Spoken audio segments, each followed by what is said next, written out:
Hello জনগণ, কেমন আছেন সবাই?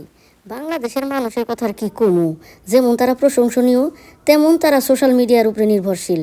আরে ভাই, একটা জিনিসের রব যদি উঠে, যেই কালে যেই দিনে যেই ফল যেই ফুল, এইটা নিয়ে মাথা ব্যথা তাদের শেষ নাই। মাথা ব্যথার জন্যে আমার ইচ্ছা না থাকা সত্ত্বেও তাল মিলাইতে হইলে আমাকে তাদের সঙ্গে রেস দিতে হয়। এই রেসের খাতিরে আজকে গেলাম নদী পার হইয়া কাশফুলের বাগান দেখতে। আহারে, যদিও আমার কাশফুল ভালো লাগে, শরৎকালের কাশফুলের ছবি ফুটেজ আমি নিজেও দিতে পছন্দ করি, কিন্তু কি করব, সোশ্যাল মিডিয়া এইসবের যে ঠেলাঠেলি, এই জায়গায় নিজেকে ধরে রাখতে গেলে একটু কষ্ট করতেই হয়। গেলাম গরমে ঘামে ভিজে কষ্ট করে কাশফুলের অরণ্যে চলে গেলাম, দেখলাম ওহ সেই কাশফুল।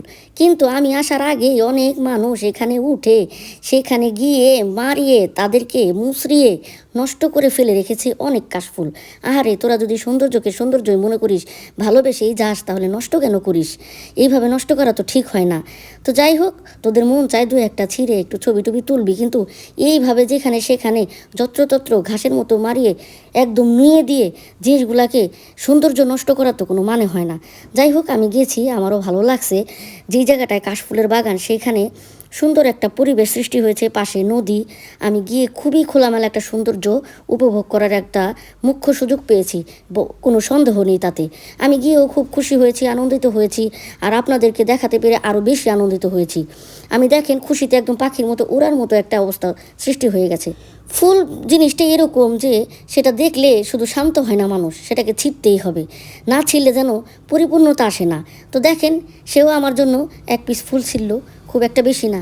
পরে বলে রাখলাম আমাকে কিছু ছিঁড়ে দিও, তা না হলে আমি যে কাশবনে গিয়ে কাশফুলের ছবি দেখেছি, কাশফুলের সঙ্গে মেতেছি, সেটা তো মানুষ বিশ্বাস করবে না। পারলে আমাকে 2 পিস 3 পিস ছিঁড়ে দাও, আমি একটু ছবি নেই। তা না হলে তো মানুষ বুঝবে না আমিও যে বানের পানিতে গা ভাসাচ্ছি। যাই হোক, প্রপারলি বলতে পারলাম না। তো দেখেন, এই যে কাশফুলে যে আমি সত্যি সত্যি আসছি, এবং তাকে বলা সত্ত্বেও সে সুন্দর করে 2-3টা কাশফুল আমার জন্য ছিঁড়ে নিয়ে এসেছে, এবং সেটা দিয়ে আমি এখন নাড়াচাড়া করে দেখাই দিব আমি সত্যি কাশফুলের বাগানে চলে এসেছি। দেখেন, সুন্দর করে নাড়াচাড়া করছি, মাথা নাড়তেছি, কাশফুল নাড়তেছি, এই যে মজা করে আপনাদেরকে দেখাই দিলাম সত্যি কিন্তু আমি আসছি। তারপরে দেখলাম দলে দলে সবাই এই কাশফুলের রাস্তা দিয়ে দৌড়াদৌড়ি করতেছে। আমি একটু হেঁটে হেঁটে আপনাদেরকে দেখানোর চেষ্টা করলাম। খুব গরম লেগে গেল, ভাবলাম ওপারে গিয়ে কিছু একটা খাওয়ার চেষ্টা করি, ঠান্ডা ঠান্ডা। মাশাল্লাহ, বরফ ছাড়া আখের রস পেয়ে গেলাম। সুন্দর করে আখের রস কিছু নিয়ে নিলাম, খেয়ে সেই তৃপ্তি পেলাম। গরমের মধ্যে তো ঘেমে টেমে একদম শেষ।